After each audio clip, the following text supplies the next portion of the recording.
What kind of person shoots their neighbor over a pair of swim trunks? That's the question I kept turning over in my head after the whole mess went down. My name's Tom Harris, and I'm not the kind of guy who goes looking for trouble. After 30 years in physical security setting up cameras for banks, designing disaster plans for corporate offices, always watching my back, I was done. I wanted quiet. A place to breathe. So I bought a house just outside Tallahassee, in a sun-faded neighborhood with drooping oaks and the hum of cicadas. Nothing fancy, just a mid-80s flat roof with terracotta tiles, a few cracks in the walkway that whispered of old hurricanes, and a backyard that stretched half an acre. That yard was my prize. No neighbors breathing down my neck, just tangled trees and open sky. I had a VY shown, a pool, not some generic rectangle, but a natural, curved basin with limestone edges, like something carved by time.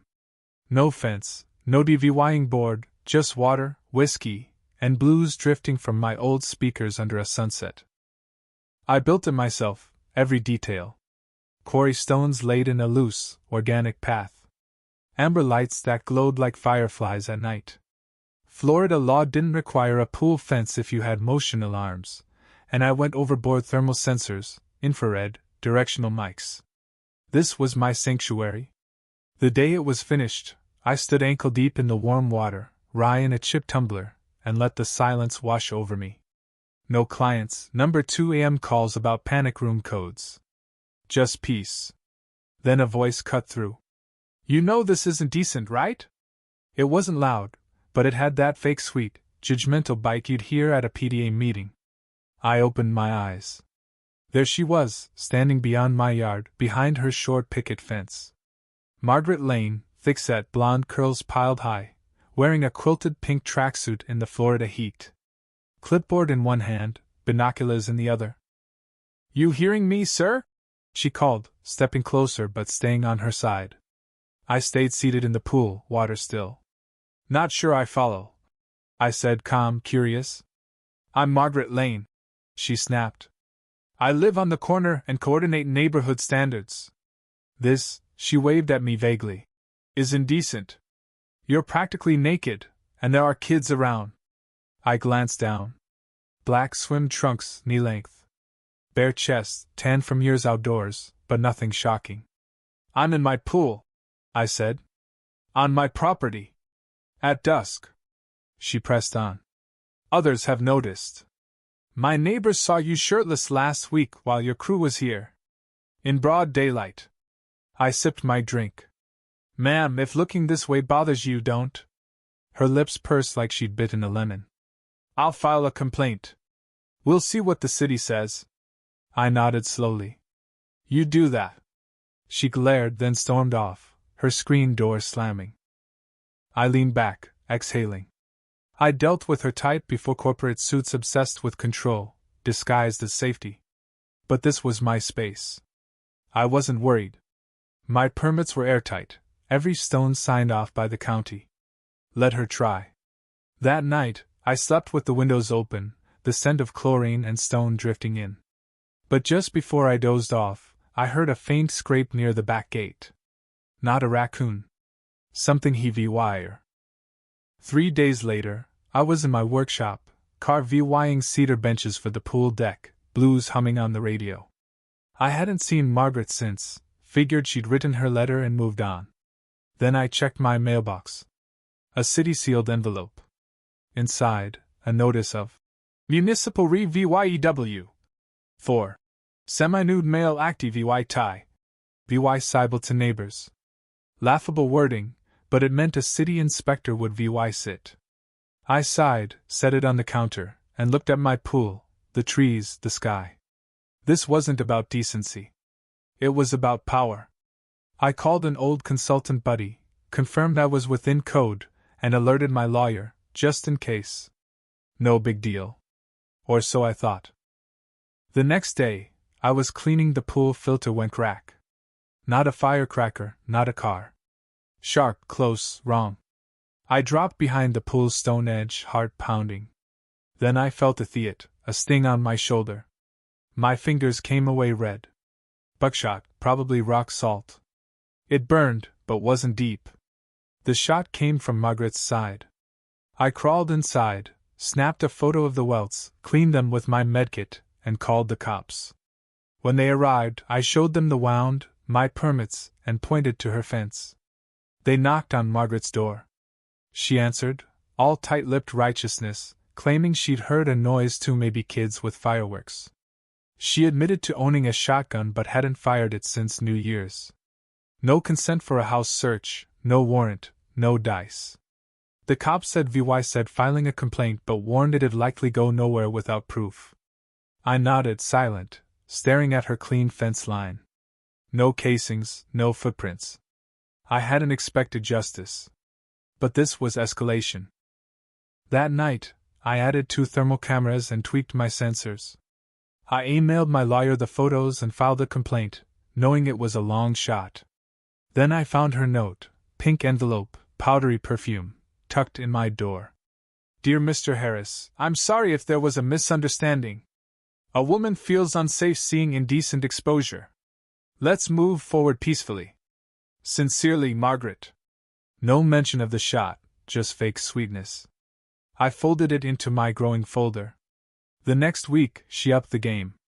Yard signs sprouted on the easement. Respect community standards, no public nudity. Pastel colors, vague slogans. I removed them. They returned, stake deeper. Then the noise leaf blower at 5 a.m., wind chimes clattering on still nights, a low-frequency buzz from an ultrasonic device behind her gutter, aimed at my yard. I tracked it, documented it, and requested city records. 5 complaints, all from CIVYC Watcher 2. Her IP address. Then came the fence. A contractor truck unloaded whitewood panels, creeping onto my land. I measured, flagged the overreach. The flags vanished. Posts went up anyway. A surveyor confirmed she'd taken 2 feet, 3 at the back. I showed her the map. She sipped tea, smug. File your complaint. The city will understand my need for safety. I didn't argue. I called my lawyer, started an encroachment case. Slow, tedious, precise. Meanwhile, my mailbox was dented, mail scattered, a note in red. The eyes of God are everywhere. I reported it, replaced the box with steel. She planted hedges, tall and thick, a levying wall. I let them grow, documenting everything. I hired Elena, a private investigator, ex-tech crime specialist. She took my files, videos, photos, audio, and delivered a 60-page report. Surveillance tampering, IP-tracked complaints, unauthorized mics aimed at my yard.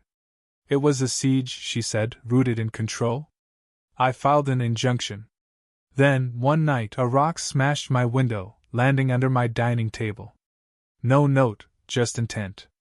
I reported it, gave Elena the report.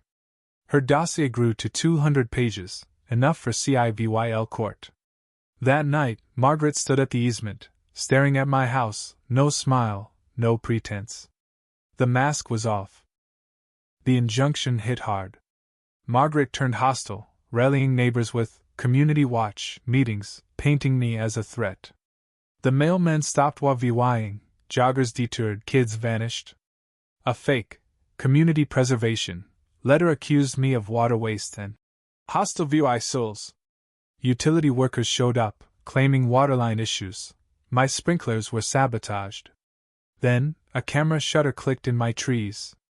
Tracks in the dirt, but no face on my cams. At 3:42 a.m., a chain-link barricade blocked my driveway, spray-painted. Community zone, no private use. I photographed it, called the sheriff. A deputy sighed. These people aren't playing fair. Then, a shooting target, shot 5 times, stapled to my shed. The message was clear. An older deputy stayed for coffee, urging me to go to the state attorney. I didn't sleep. I sorted files, recalibrated cameras, planned. 6 days of silence followed, thick with tension. Then, a black SUV with government plates pulled up. 2 county agents, Margaret in tow, served an emergency inspection for pool runoff. I showed them permits, filters, everything. They found nothing, apologized, promised to close the case. Margaret whispered, "This isn't about property. It's about order. People like you think rules don't apply." I didn't reply. That night, I walked to her fence, the section stealing my land. Pearly poured concrete, cracked posts. I dug, disassembled, stacked it on the easement with a note. "This was mine. I'm returning it." I stapled the county's clean report to her bullet-riddled target, dead center. By morning, neighbors gawked. Margaret read the note, speechless. My lawyer escalated the case. Elena's dossier, IP logs, surveillance records, falsified inspections tore her defense apart. In court, her claims of community concerns collapsed against permits, surveys, testimonies. The judge was blunt: sustained harassment, intent to intimidate. Permanent injunction, fines, fence removal, gun license suspended. I didn't look at her, just walked into the sun. Weeks later, peace returned. Neighbors waved, brought cookies, helped with my pergola. Margaret's lawn grew wild, her windows shuttered. She listed her house, moved out. I repurposed her fence into a garden bed, planted tomatoes, surrounded it with jasmine. A young couple, both teachers, bought her place. Kind, no drama. I helped carry their sofa, showed them the boundary. That night, I swam under a clear sky, water smooth, stars bright. No censors chirped, no threats loomed. I smiled, small but real. She'd taken a shot, built a wall, tried to steal my freedom. I took it all back: her fence, her grip, her game. And I wasn't going anywhere.